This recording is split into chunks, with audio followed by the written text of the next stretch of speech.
Welcome. I am giddy like a schoolgirl this afternoon here to get to join you with my dear friend and a beloved teacher of mine, Dr. Saida Desilets. So we are just waiting for Dr. Saida to join us. She is truly a worldwide legend, and that is not an exaggeration. Here she is. Let's see. So Saida, as soon as you request to join, here she is. All right. Just waiting for the connection to come through. Yay! Hi, goddess. Oh my goodness. We're in I'm so Greece. happy to see your gorgeous face. We're going to have a great conversation, Ivy. I'm very excited to be here. It's a privilege. Oh, so excited to have you. It is the greatest honor. From Bali to Greece. From Bali to Greece. Yeah. Wow. So I was just getting started introducing you and saying that you are the creatrix of the embodied psychosexual method. You are the founder of the modern jade egg movement. This is the real McCoy, the Mac Daddy of jade The egg OG. teachers. Yeah. And, beyond your incredible accolades, what I love and respect about you most is that you truly embody what you teach with the world. It's like just being in your presence and sitting with you. When I was reflecting on what I wanted to, ask you about and get your wisdom on, I find that you transmit through the wordless in such a Yeah. profound way. Thank you. And yeah, I really just want to allow that to come through as well. Is there anything else you want to share about your background? And it's hard to encapsulate someone as epic and multifaceted as you are into a single sentence. I think what I'd love to share, which has to do with all of us, is that we're all evolutionary beings. So even though we can put a few things on a bio or have these random moments here and there, the truth is that we're always evolving. And I think that's going to be part of our conversation today, is to understand that we're not these definitions that someone has given to us or we have placed on ourselves, and that there is an evolutionary process. And the reason that's so important is that the energy of Eros, which is important for fertility, is an evolutionary force. So desire and Eros, they're not stagnant. They're evolving, they're moving, they're changing. And so when we can, for me, it's I think what you're feeling is my ability to let go a lot of the times of these definitions and these boxes, and to truly meet life in the most open, wondrous, ecstatic, like curiosity space, and then respond to that. And so that's really, I think, the true bio, the true, like, who are you really? How are you responding to life? And who are you outside of your definitions?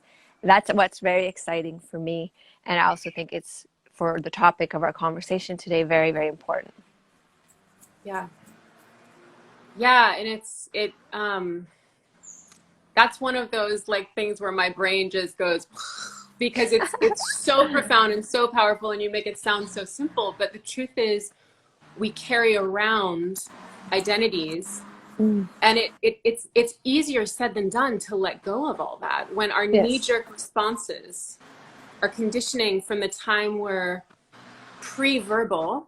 I would even say in the womb, all of this is getting formed of how our nervous systems operate, and then how the ego steps in and creates meaning out of all that, and how we go to navigate our world.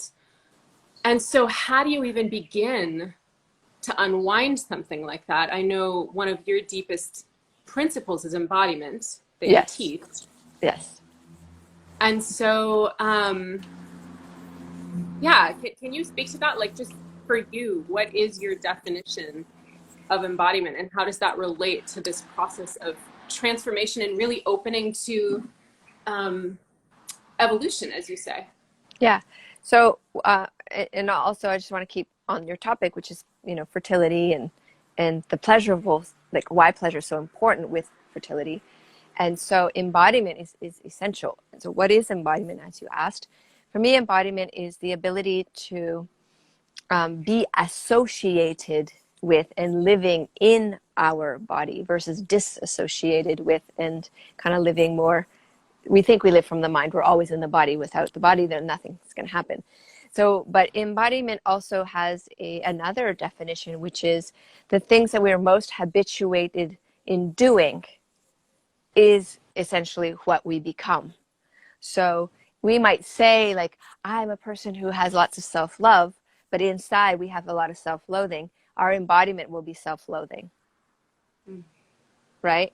So we can aspire to something greater, but until we actually truly live it and own it, it could be as simple as gentle acts of kindness towards self. Every time you pass a mirror, you're like, wow, you're really beautiful, I love you. And that's now an embodiment of self-love. But when you pass a mirror and you're judgmental, that's an embodiment of self-loathing. And that embodiment has a frequency, and that frequency is actually what we do transmit to each other, because we're open circuit beings. The limbic system is very open. So that's why embodiment is so important. And then in terms of pleasure and fertility, there's no other way to have those things. We have to be in the body, and we have to examine our relationship with what is fertility, meaning, are you willing to deeply receive? Are you willing to co-create? Are you willing to step into the mystery? Because creating a child is probably the ultimate, most mystical, mysterious, profound thing in the universe. Like, nothing becomes something. I mean, it's quite amazing if you think about it, the miracle of it. We don't even understand it. So in order to participate in the miracle of that truly and to call it in, we can't just be conceptual around our sexuality and our pleasure and, you know, all this stuff. We do need to listen to the body. And I think that a lot of women, when it comes to their fertility, they're so stressed. They're so trying to fit themselves into these ideals of what things look like, rather than dropping in and going, well, who am I right now? And what is it that I need right now in this moment? That's embodiment. It's present moment, presencing the body, presencing what arises, responding to what arises. That's embodiment. Everything else is conceptual. It's just concepts and ideals. And so it's like having a profound intimacy, really, with your body in a very engaged way, not in a conceptual way, not in an idealistic way. Sometimes the body sucks. Sometimes it's going through stuff. And we need to, can we presence the pain? Can we presence the imbalances? Can we presence the discomforts? Can we presence the numbness? Can we presence the fears and the emotional context? Because with that psychosexuality, we have a whole emotional spectrum that also affects the physiology of the body and vice versa. So, I mean, that's a long answer, but that's really my take on embodiment. And you also asked the second part, like, how do we transform, you know, these conditioned states, let's say, that we come into as a baby? I don't know that we need to make our life about becoming something amazing. I think we just need to make our life about engaging deeply with what is, and not trying to always fix. This idea of fixing is an obsession that distracts people from the real experience of living. And I think if we could say, F you fixing, just get it, like, just go, I'm not broken, I don't need to be fixed. Now, if we're not broken, we don't need to be fixed, especially around fertility, then what is available in that conversation? Yeah, that is the question. And wow, it starts to feel so big when you just open up whole other worlds of paradigm shifts. Yes. You know, and with fertility specifically, I think it is a field that has become largely disembodied, particularly in the medical model of care. And part of that is when we have a desire, and I know desire is a whole world of your teachings that is so powerful, and how to relate with desire. But in the fertility space specifically, one thing I see is when we have a desire that's this burning desire and it's not embodied yet, we're not seeing it yet. You know, so many teachings, religions around the world, yoga sees desire as like the root of evil, the root of misery, right? And I know that there's another layer to that, which is it's actually our relationship to desire and our attachment to desire. So how does that come in? How does desire play a role in Yeah. all of that? I love this question, and I think for everyone who's here, I just want to say hello because there's a lot of people who've joined us. So hi, everybody. Yeah. It's so nice. Um, so the role of desire. Well, when I was mapping out what desire really is, I started to understand it's not a concept; it's an actual force of nature.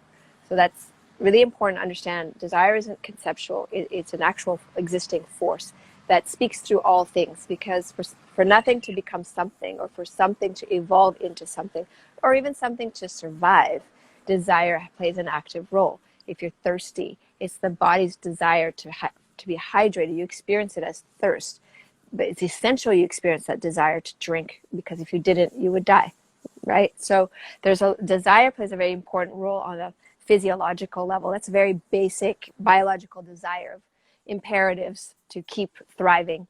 But then we have the desire of more of our, let's call it our heart's calling. So the essence, because we have an essence as human beings. We're not these empty shells of like zombie-like bodies walking around. We have an essence. And so that essence, when it calls to us, it does speak through desire. So the desire to create a family is one of the most probably ancient desires of this force of nature, because it's how life propagates itself. It's not a little desire, it is a profound desire. The problem with it, though, is it gets hijacked. So, how do we know that our desire to have a baby is truly because it's authentic and we want to create a family, versus this is how I should be by a certain age, I should be having this experience? That's a hijacked version of that desire.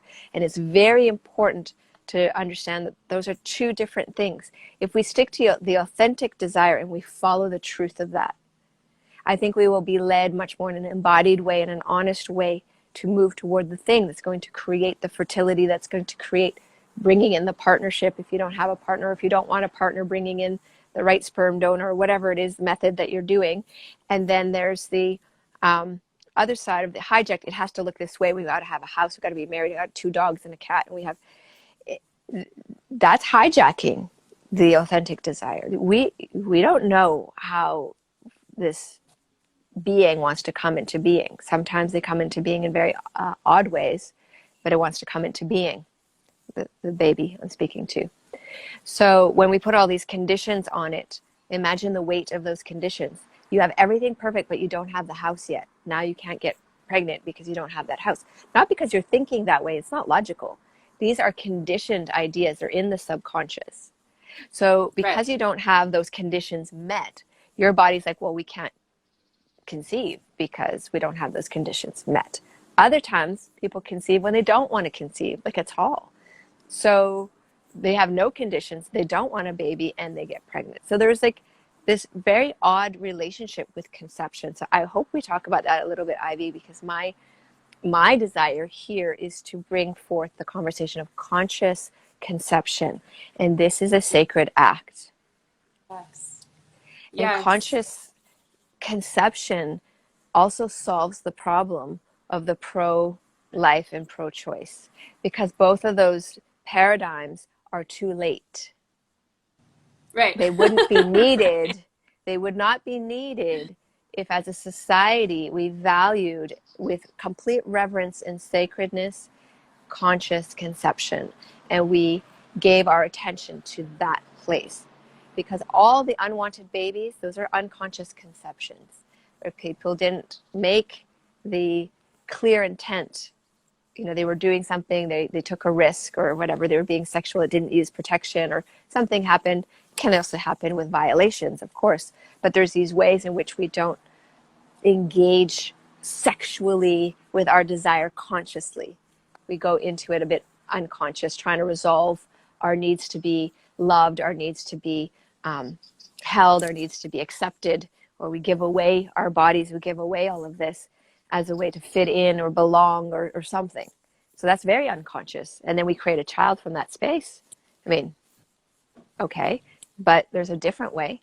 And then there's the people who are going, as you said, through the fertility clinics and all of this stuff.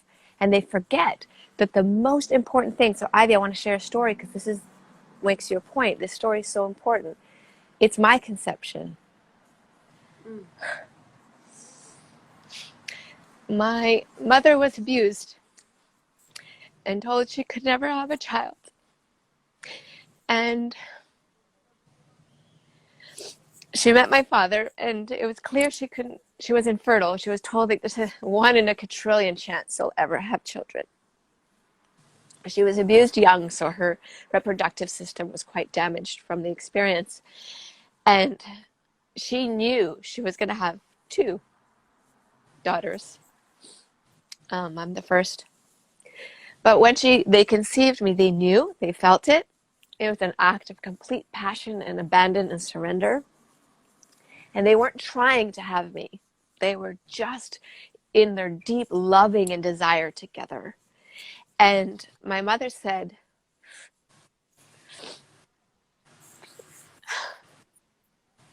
she said, love is stronger than your science.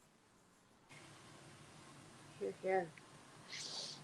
And I'm emotional just because I think of all the people suffering through this part. And we forget about pleasure, and we forget about our desire. We forget about connection, and we forget about the mystery and the beauty of coming together.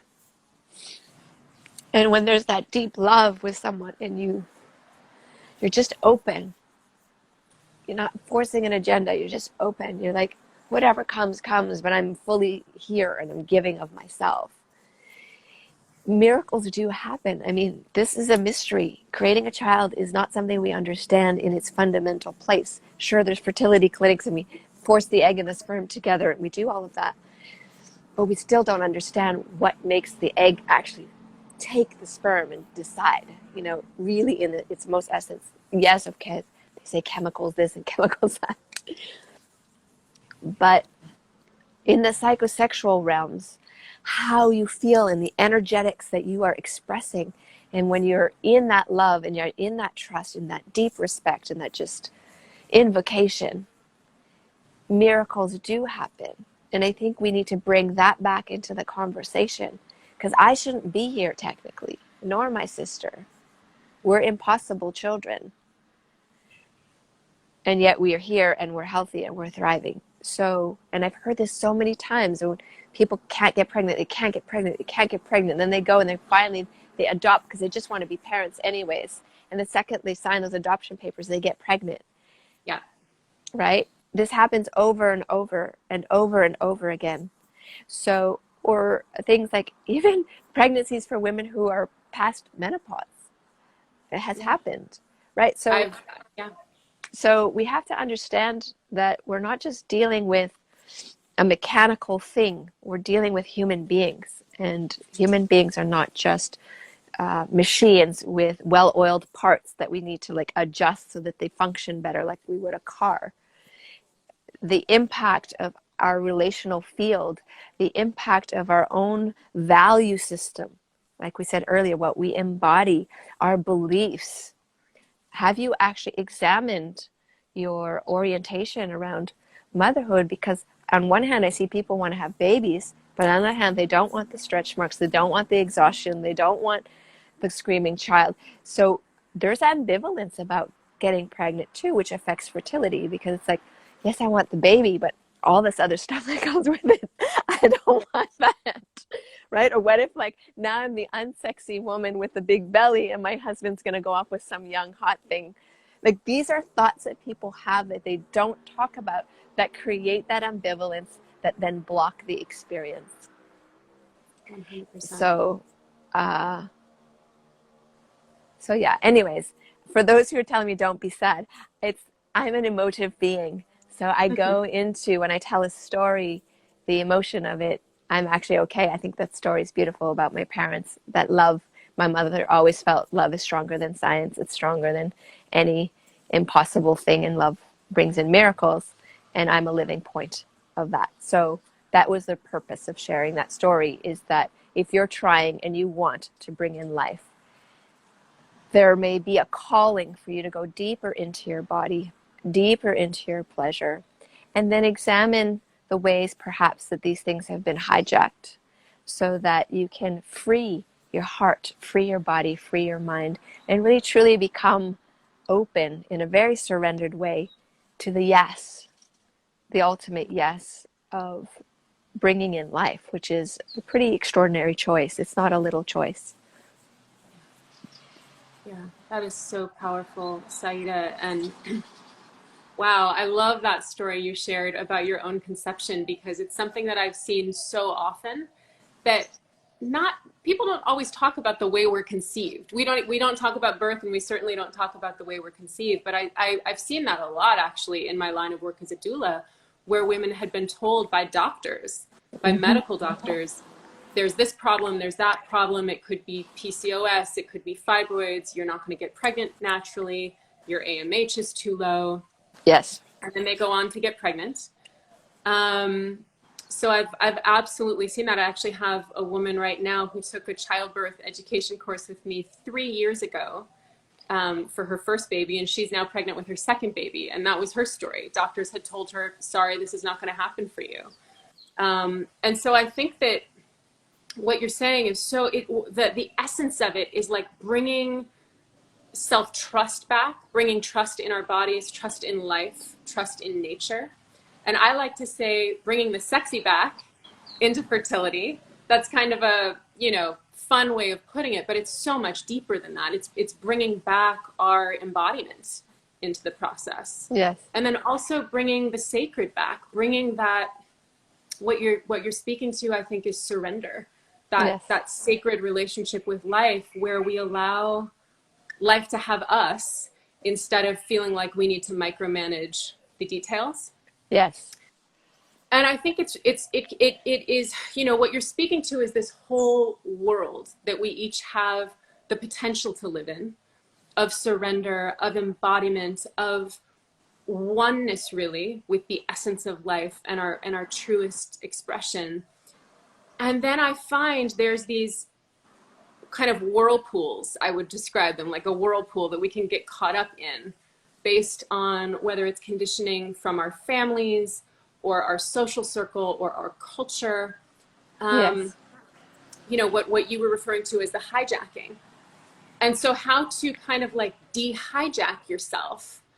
That's what my course is all about. It's going into the unconscious, which is the Yes. body, and looking at, okay, what are our beliefs about birth, which can affect our perception of motherhood. Our bodies know that a pregnancy is ultimately going to wind up in a birth experience and a transformation of our physical bodies. Even if we think we want a child, we're not necessarily aware of those deeper fears that might be driving the ship. And I wanted to say that also in terms of conception, because as a full spectrum doula, I've worked with countless women through unintended pregnancies, which are actually 1 in 2 pregnancies, statistically speaking. It's a high number of pregnancies that are unintended, and a certain portion of those are certainly unwanted. Yeah. And I find that it often happens when people are using protection and are using birth control. That's and true as maybe, well. Maybe thinking that they're pulling out, but, God knows what happened in the moment of passion, right? So there, I think also is a really good illustration of this unconscious piece, because what you're speaking to is this greater field where there's a part of ourselves that might not be illuminated by the conscious mind, that may be open to a pregnancy, even if to the deepest level awareness available to us, we did not think this. We might be on the floor in tears when we find out, as so many mothers that I've counseled have been. And so how do we bridge that gap? First of all, between what we consciously think we want and feel we need to have in order to feel good about stepping into motherhood. We think we need whatever it is. It's different for everybody. Maybe let's just start there. Like, how do we kind of de-hijack the desire? Mm-hmm. So what's important here is, again, in the beginning I said we shouldn't try and fix something that is not broken. So if the theme is I'm not broken, we're not going to fix, then what do we do with that? Because we're a fix-it culture, right?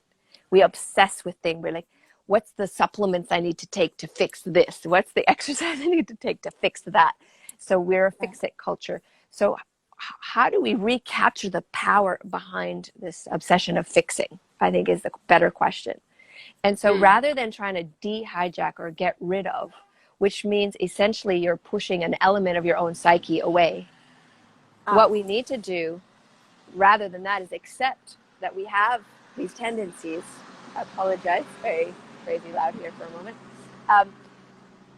Accept that we all have this conditioning, we all have these tendencies. So that's the truth across the board. Then what are we doing trying to get rid of it if it's everywhere? So we don't get rid of it. What we do, though, is we have to pay attention to where our attention actually sits. Where is our attention? So if I notice that my attention's in a hijacked place in me, whatever it might be, but I really want to conceive, for example, right? So there's a true desire to conceive, but there's all the stuff around it. What's important is I need to be able to see current reality very clearly. I need to see and name it. Okay, this and this, and be honest with myself, right? All of that, I see it. Now I've clarified where my attention is. Not only seeing in the descriptive details, but also being honest about how I'm feeling. I'm scared, I'm angry, I'm whatever, right? So there's an authentic honesty to what's alive in the current moment that is absolutely needed, but we don't try and fix the current moment or change the current moment or want it to be any different at all. We're just looking at it and admitting to it and being at one with it. Then what we do is we return our attention, we turn it. What is it that I would love? I get that all this is going on, but what is it that I would love? And so the journey, the initiation journey for everyone, becoming an adult, becoming more sovereign, is how skilled are you at moving your attention? That's it. It's a basic skill, but it's fundamental. It's excruciatingly difficult at times because we're going to obsess about all the stuff over here when the thing that we would love is not being attended to. Now, when we turn our attention toward the thing that we would love, and when we start to engage with it really directly, what then becomes obvious, Ivy, is, well, what is the next step then? If this is the thing that I would love, what is it that I could do today in this very moment for this thing to become realized? I need to sleep. I'm exhausted. I need to be in nature. I feel like disconnected. I need to have really hot sex. I don't know, like it's going to be different for every person. But if you let your heart really hold that thing that you would love and you allow it to exist, Ivy, we don't do this enough. We edit our deepest desires almost as soon as we feel them. We're like, no, I can't have that. I can only have this version of it. No, let the authentic desire burn in your heart like an aching yearning. It's almost painful. You want it so much. But let that be there because that's informative. And that pain that you feel, it's almost like the heart has to learn to grow, to expand, to allow this big thing to actually exist. That's the pain that we feel around it. And then talk to it. What do you need to become realized? What is it that's needed in this moment, not the 10,000 moments from now, in this moment? What if you're completely single, wanting a baby, and don't like to meet anybody? Well, are you going to do the sperm donor direction or do you want partnership? So that's a nice basic place to like sit with, right? There's a lot of things we need to slow down, and we can't do that in the chaos of everything that's going on in this moment. Everybody's opinions, all this craziness, all these emotions, all this, it's an insanity making. So the way that we create clarity and calmness and connection is that reclamation of attention. You're like, oh, my attention is on all this hijack stuff. And when I pay attention to that, I get anxious or I get angry or I get whatever. What is it? I get all that, but what is it that I would love in this moment? And that's the exercise. Always ask, what is it that I would love? I get all that, but what is it that I would love? I get it. Yes, a million things, yes, but what is it that I would love? And then you might only be able to hold your attention on that for half a second because you're so used to being distracted by this. But slowly over time, the more you hold that, this is a practice, then this will be the true compass. And then things like having fertility and knowing what to do and what your next steps. Some of it is learning with people like you, absolutely.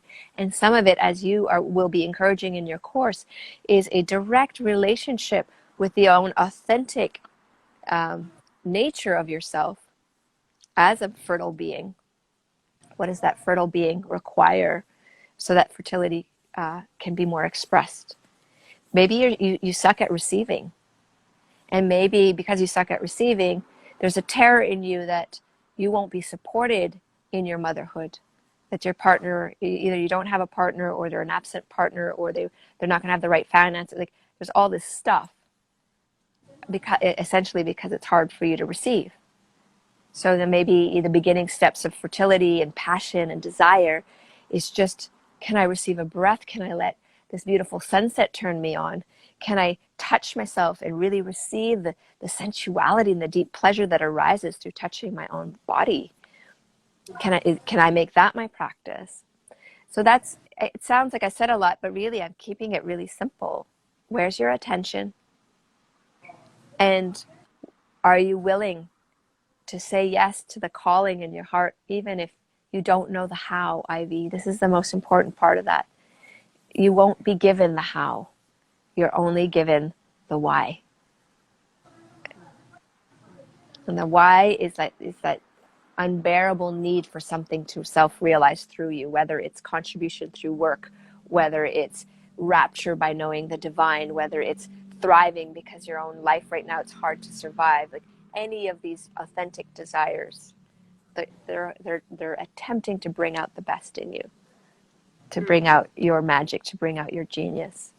So I've talked a lot. I'm going to pause and let you talk. But yeah, I don't know if that answers your question. I'm going to move a bit because the sun's right in my face as well. Yeah, I feel like I am too, because my phone is on a charger here, so I'm a little bit in the shadows myself. But yeah, that's so powerful too, because I feel like, when life is moving full speed and it feels like there's how do we like take the reins and have the steering wheel of the ship? Someone used the analogy recently, like we have no control over the weather, no control over the seas, but how do we actually like be at the helm of our own ship? And I feel like that's what you're speaking to when you're speaking about attention, and that's like this pivot point where we can orient ourselves back into what is the authentic desire as opposed to the hijacked desire, because I find it can be really hard to distinguish sometimes from the mental level, because we think we want something and that feels like the thing, and I work with so many women that are just, it's you and I can have this conversation and say, okay, let's refocus our attention to the deeper desire. But then when you're talking to someone who's maybe been trying to get pregnant for years and they want it in this specific way, I feel like we have to. Let's pause there, Ivy. Let's pause Yeah. there, because you just revealed the crux of the problem. Yeah. I want to get in a specific way. Yeah. So conception is part of the mystery. We cannot possibly understand what it's going to take. We can't. Okay, we can't, because it's part of the mystery. So when we're so specific, it has to look this way. I mean, it's the same with like love. You're engaging with another human being and you are specific about how you want them to show up in love. That's insane. That's insane. That's insanity. It's insane, but so common. How common is that? So that's the hijacked desire. If you have a checklist of how it should be, that is clear indication that the desire has been hijacked. And you've forgotten to taste the authentic desire. Because when you can taste the authentic desire, it informs you. But you're so locked into your checklist of what it should look like. Now you're in your mind. It's a conceptual idea of fertility. You're not in the body. You're not in the truth of what's going on. It is hard. If you've been trying for years, that is hard. I don't have answers why it doesn't work for some and why it works for others, and why these callings are so intense. I think those journeys I can't even speak to, because I know it's so painful. I don't understand it. I can't possibly understand every path and the pain of like not being able to conceive when you so deeply want to do that.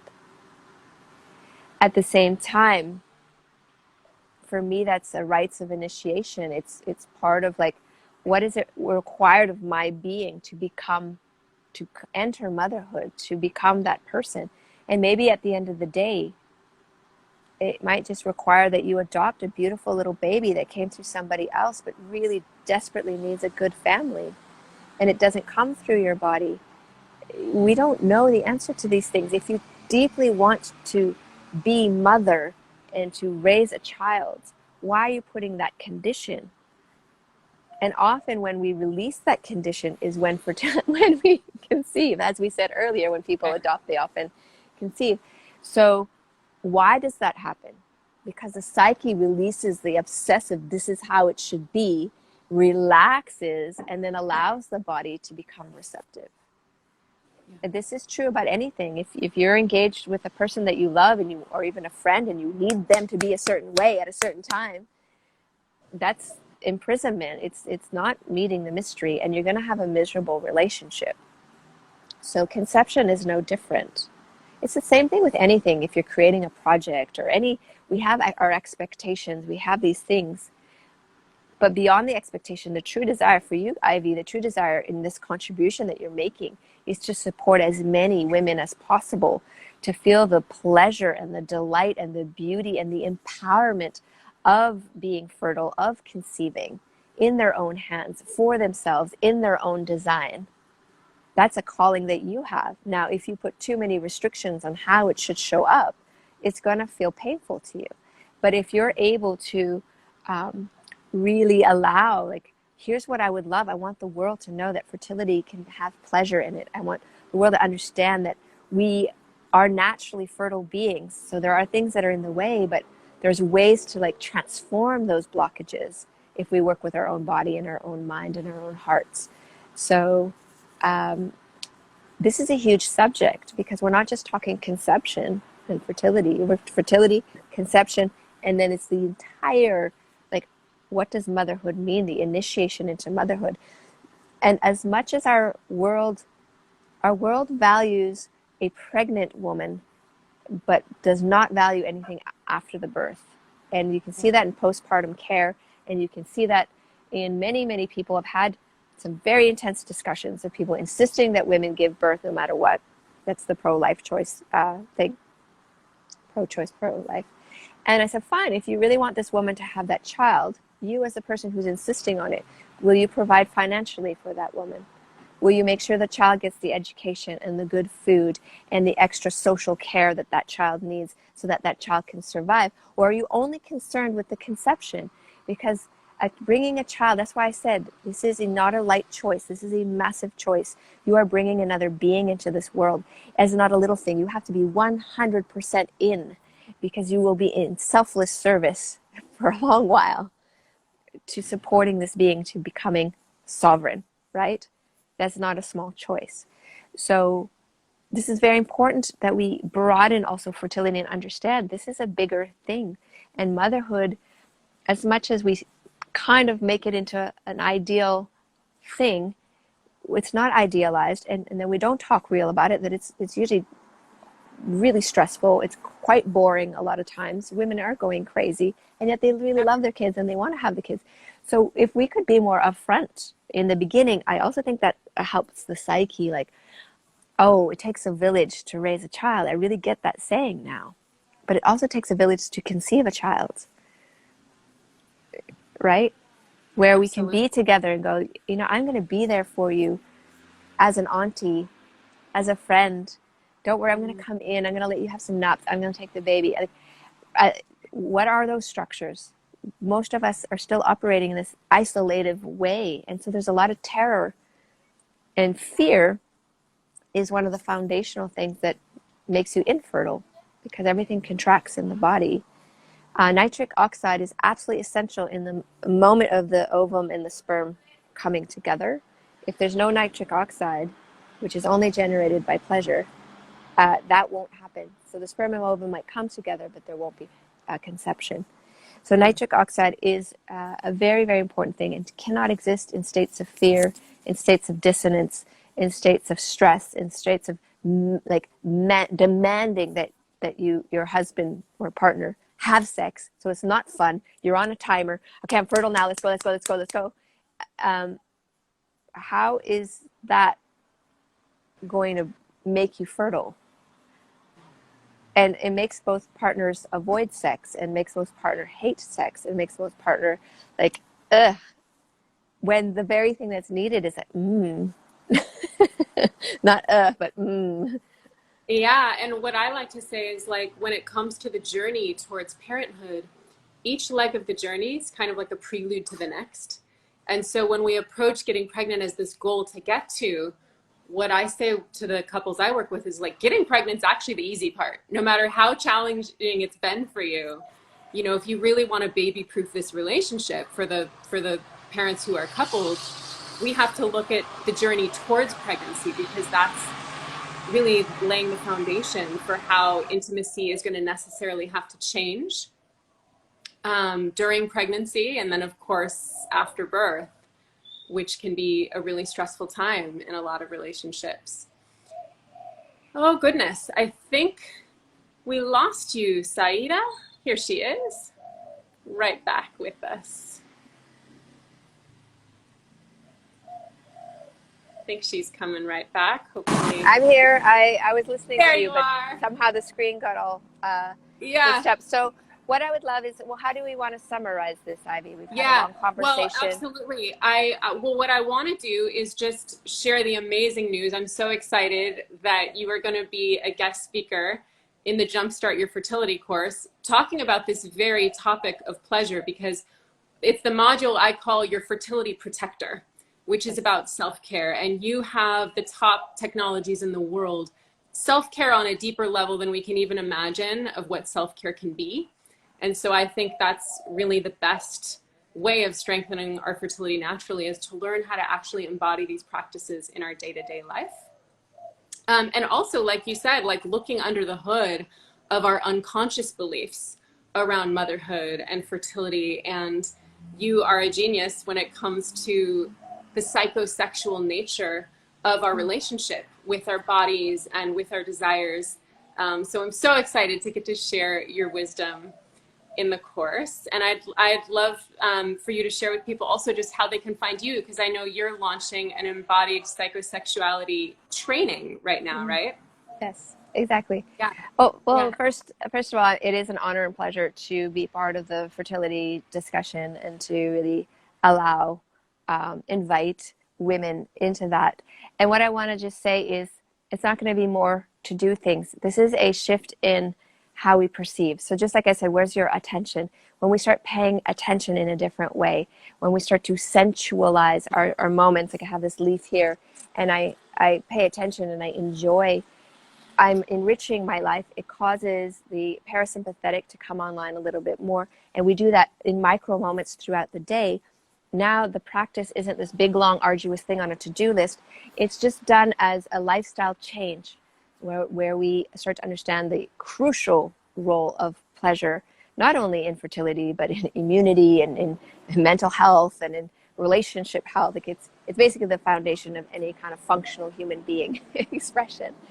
And so that piece, to be able to share that with the theme of fertility, I think is really important as well, because as you said, it's not discussed. It's like left out. I'm like, how can the pleasure part be left out? Because it's usually through pleasure that this happens.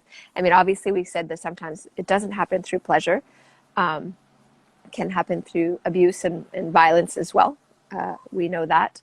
And so then if it were happening in those moments, the skill sets that you would learn will also help heal any of those disruptive and difficult experiences that we may have had. Some women are trying to get pregnant now, but maybe have had a few abortions in the past or some miscarriages in the past, or, we have obstacles. Yeah, or some kind of trauma or sexual abuse, or it could even be just a medical trauma of a pelvic exam or some kind of surgery.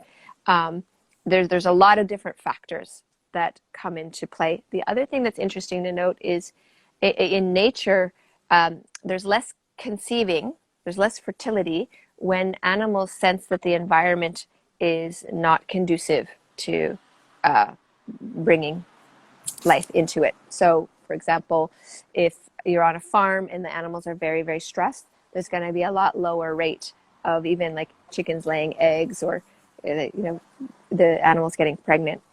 And when the animals are happy and relaxed and the environment is calm and there's all of this, there's a much higher fertility rate. So I find that very interesting to note that we have an intelligence in our bodies as well. Absolutely. Around that.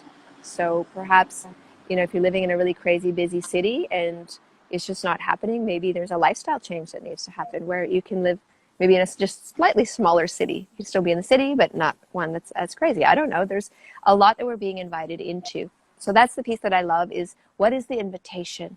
Not just the challenge, but what's the invitation? What is the desire inviting us into? And are we willing actually to say yes to those things? And then the healing for anyone who has, as I said, any of those, almost everybody has, like my mother. I mean, how much trauma could you have had as a child abused by that way, and then to want to conceive, and yet it was love and it was joy and it was the openness that actually created the experience. So it is possible to heal. We can heal, not only becoming survivors of something, but to start to thrive. And that's always a part of the work. So you'll definitely, I can't separate the healing journey part with the pleasure part. It's all kind of delivered together. So I'm excited to share that. I love how you put that. It's like we're not fixing something, so the healing and the thriving actually get to happen hand in hand. Yes, exactly. And so beautiful. And I think one of the things that we share in the way that we work is that it's not just about a methodology, like you said, a list of things to do. All of these tools are invitations and like a lighthouse kind of calling people back to their own body-centered wisdom. Yes. So they can start to navigate from that place. Yes, exactly. So, I mean, there's a lot to touch upon, and we can't do it all here. So definitely check out Ivy's course and her wisdom. And you can just find me here on Instagram. I'm kind of everywhere, just my name. But Dare Your Desire is my thing. If you want to come and dare your desire, then check that out. Tell us a little bit about your embodied psychosexual program. It's for professionals. So like I have doctors, psychotherapists, yoga teachers, or even business women who do coaching for powerful women or powerful people who are confronted with the conversation of sexuality within the context of their modality. So because they're dealing with patients or clients and relational things come up or sexual things come up, or even just trying to understand, because often if you're a boss, you're the first responder to something, because you see your employees maybe more than they even see their partners. So being able to have the type of presence and conversation that won't propagate more trauma, but actually help transform it right there in the moment is why I'm trying to get this out to all levels of society. And I'm training as many different types of people who want to have those real conversations and impact.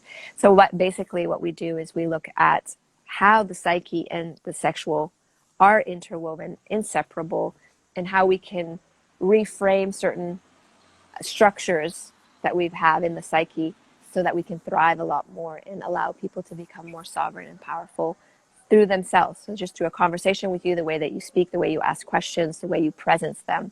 So that's the training. Yeah. So powerful. So if there's any, in my community, there's a lot of doulas, there's a lot of midwives. This is something I would highly recommend. Oh, yes. Yeah. We definitely work with midwives and basically anyone who works around those topics, who find that perhaps you feel like you're not certain in certain directions. Like, say if there was trauma, like how to even have a proper conversation and not re-traumatize or re-trigger. Or if there's maybe you yourself are not fully comfortable with your full erotic spectrum, but one of your clients or patients needs that conversation. How do you engage in that in a way that has integrity and support for the person? So powerful. Yeah. Well, thank you from the bottom of my heart. I am so excited to have you with us in the Jumpstart Your Fertility journey, and would just like to invite anyone who is considering becoming pregnant, if you've been trying for years, or if you just want to preserve and protect your fertility for the future, to join us in the Jumpstart Your Fertility course, which is beginning a week from now. So you can Yay. register now. The link is in my bio. And yeah, this is like a dream of mine to get to collaborate with you and share your wisdom with my community. So thank you, thank you. I'm Thank so you. excited about it. So even if you're not trying to conceive in this moment, fertility is also could be around creating something in your life. And I think that when we create from a place of pleasure versus like I have to make money to survive, it also has a very different result. So I think that even if you're not planning to conceive a child right now, I think your course would be also interesting for people who want to be more embodied around just their own creative energy and how to engage that, because we don't have enough of that wisdom and teaching available right now publicly. So I love that you say that, Saida, because that's actually my whole underlying principle, is that what I discovered in the birth room, you know, women of our age, for the last hundreds and hundreds of years, by the time a woman was our age, we would have seen hundreds of births. We would have seen well, maybe not hundreds, dozens, right? We would have seen our sisters give birth, our mothers give birth to our siblings, our cousins give birth, our friends give birth. And so these secrets are lost, and I feel like I've been able to see these keys to life from witnessing the process of birth, because it's the same tools that get you through those labor waves mm, that are key for birthing anything we wish to give birth to in life, including, it's the same energy of conception. It's opening up that second chakra, to put it in yes, esoteric terms, the same way you can give birth to a creation, whether it's a book or your purpose in the world. And our hormones have so much to do with that. So just the simple lifestyle practices of tuning into our bodies to balance our hormones naturally and support our nervous system, as you were speaking to, um, yes, it's so powerful. yes. So thank you. I mean, thank you everyone who's come here. It's been a pleasure. I know that we didn't answer every question, but it was really truly a pleasure to be here. This is a much deeper conversation, so I think engaging in Ivy's course will allow you to deepen that conversation. So I look forward to doing that inside the course. Thank you, Saida. Sending you Thank a big you. hug across the Yay. world. Mwah. Bye, everybody.